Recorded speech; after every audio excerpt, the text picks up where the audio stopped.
Hello friends, स्वागत है आपका फिर से एक नए ट्रिक की वीडियो में। आज हम पढ़ रहे हैं स्क्वायर रूट। तो आज मैं कुछ अलग अलग तरह के क्वेश्चंस लेके आई हूँ जो बार बार एग्ज़ाम में पूछे जाते हैं। देखने पे क्या क्वेश्चन बहुत ही बड़े जटिल लगते हैं, लेकिन उनका आंसर कुछ ही सेकंडों में निकाला जा सकता है। तो क्या है वो शॉर्ट ट्रिक?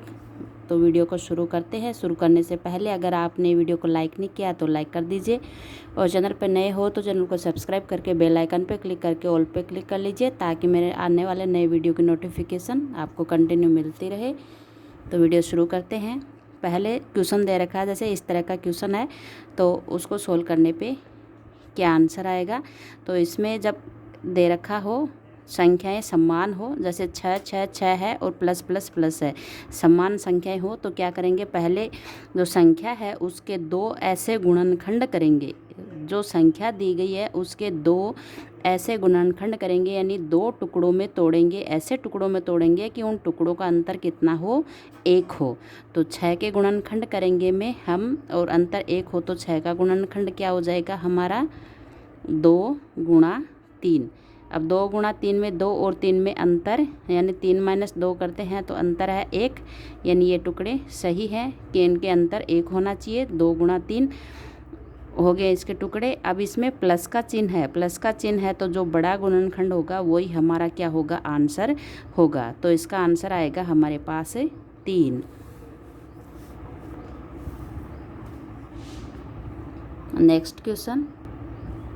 नेक्स्ट क्वेश्चन है हमारा इस तरह का, जिसमें संख्या है 3 है, मतलब संख्या 3 ही है, बार बार 3 ही संख्या, एक ही संख्या है और प्लस का निशान है।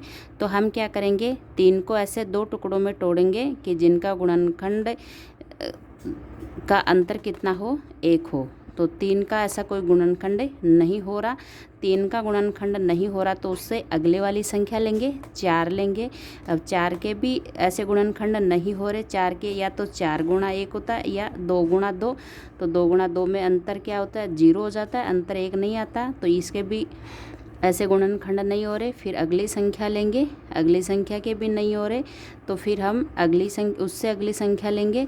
तो अब इसके गुणनखंड करेंगे तो हो जाएंगे 2 गुणा 3, यानी कि इनके गुणनखंडों का अंतर 1 हुआ।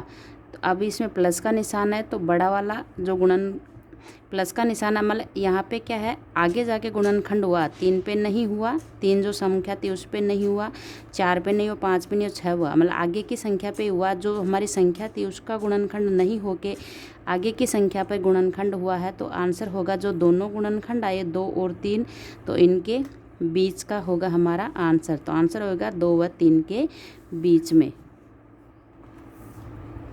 कि जब मैन संख्या के गुणनखंड नहीं होके उससे आगे वाली संख्या के जब गुणनखंड होते हैं तो आंसर जो दोनों गुणनखंड आता है उनके बीच का होता है। तो आंसर जो गुणनखंड है इसमें 2 और 3 है, तो 2 व 3 के बीच में हमारा आंसर होगा।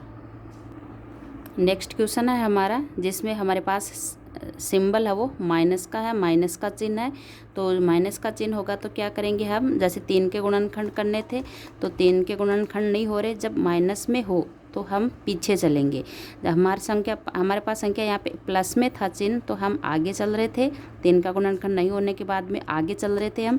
अगर माइनस का है तो हम पीछे चलेंगे। अब 2 के गुणनखंड करेंगे तो 2 के गुणनखंड 1 गुणा 2, यानी दोनों में अंतर कितने का है, 1 का अंतर है, मतलब ये सही है। अब हमारे पास इसका गुणनखंड नहीं होके इसके अलावा दूसरी संख्या का गुणनखंड हुआ, तो हमारे पास आंसर आएगा 1 व 2 के बीच में, कि मैन संख्या है उसका गुणनखंड नहीं हुआ और उससे पिछली संख्या का गुणनखंड हुआ, तो जो गुणनखंड आएंगे दोनों टुकड़े उनके बीच का हमारा आंसर होगा। नेक्स्ट क्वेश्चन, फिर हमारा क्वेश्चन है, संख्याएं हैं 2 2 और माइनस का चिन्ह है। तो हम क्या करेंगे, 2 के ऐसे टुकड़े करेंगे कि जिनका गुणनखंडों का अंतर कितना हो, 1 हो। तो 1 गुणा 2 गुणनखंडों का अंतर हो गया यहाँ पे 1। अब यहाँ पे चिन्ह है माइनस का, माइनस का सिंबल है, तो क्या होगा, छोटे वाला गुणनखंड हमारा आंसर होगा। जब प्लस में थी संख्याएं जब थी प्लस में तो गुणनखंड किया हमने, तो 1 गुणा 2 हुआ था और अंतर 1 हो गया, मतलब a गुणा 2 गुणनखंड हुआ। जब प्लस में थी तो बड़े वाला गुणनखंड हमारा आंसर हुआ, और जब संख्या माइनस में है तो छोटे वाला गुणनखंड है वो हमारा क्या होगा, आंसर होगा। नेक्स्ट क्वेश्चन हमारा इस तरह से है, संख्याएं 63 plus 2, 63 plus 2, 63 plus 2।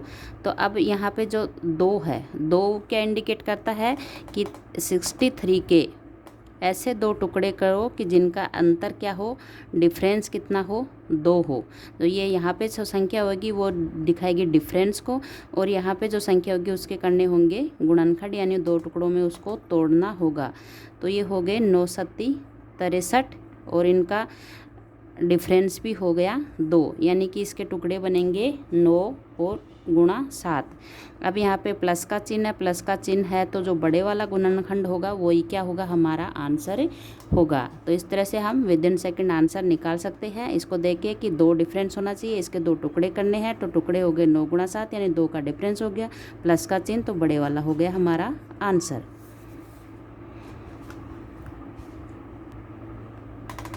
Next question हमारा इस तरह से 88 माइनस 3, 88 माइनस 3, 88 माइनस 3।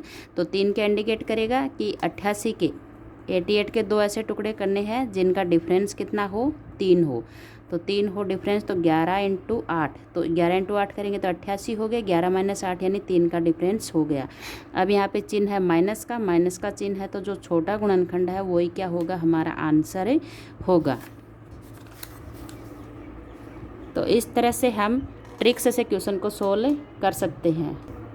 तो कैसे लगी आपको मैट्रिक्स, कमेंट करके ज़रूर बताइएगा। वीडियो अच्छा लगा हो तो वीडियो को लाइक कीजिए, शेयर कीजिए, चैनल पर नए हो तो चैनल को सब्सक्राइब करके बेल आइकन पर क्लिक करके ऑल पे क्लिक कीजिए, ताकि मेरे नए आने वाले ऐसी ट्रिकी वीडियो की नोटिफिकेशन आपको कंटिन्यू मिलती रहे। Thank you.